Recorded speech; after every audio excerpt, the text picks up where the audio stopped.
Hi, you're listening to Everyday Superpower, a place where you can learn about reading the minds of others around you for your entire life, purely through observing their nonverbal gestures and behaviours. It's not complex, nice and easy. After each and every video, you're going to be able to observe the world around you and see these behaviours act out and understand exactly why they're happening. So, if you enjoy what you hear, click like, click subscribe. If you have any comments to make, feel free to make them comments. So, without further ado, let's get on with the lesson. So, right now, this is one of the most important things to consider if you're only just getting into nonverbal communication and being able to read body language. What we're going to talk about is the body in relation to the distance from the brain, okay? So it might sound quite complex, but it really isn't. What we're going to talk about is how the farther away the brain is from a particular body part, the less awareness we have of what it's doing. So when we speak about our body giving honest signals on a subconscious basis, that means that the further the body part is from the brain, the more honest it is, okay?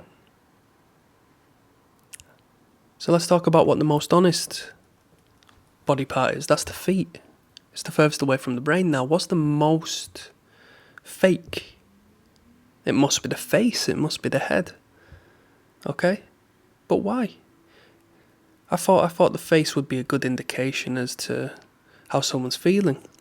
Well, that's correct, but it can be quite complex as well, purely as when we grow up and adapt to how society wants us to interact, we learn to contort our face, and we learn how to lie with our face, and we learn to put a mask on for the sake of keeping the people around us happy or forming friendships or so on and so forth.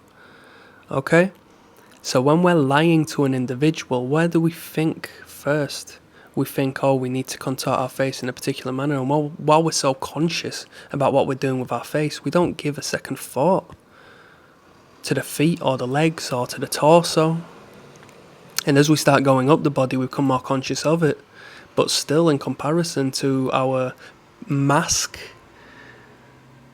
we use to conceal our true thoughts and opinions on our face, we don't necessarily consider what our hands are doing when we're nervously twitching or releasing nervous energy, or how our arms are glued to our side because we're enclosing our body in the face of a potential threat. So in order of the most honest body parts, quite simply look from the feet upwards. The feet, the legs, the torso, the hands, the arms, the shoulders, the neck, the face. Okay? I will observe the feet of an individual when I'm not in communication with them. So if I'm simply people watching, I'll pay attention to what their feet are doing, and that'll give me a great indication as to where their attention is, whether they're happy or sad, whether they're feeling confident or insecure. And their face might give a complete different indication and communication to the world. Okay? Simple.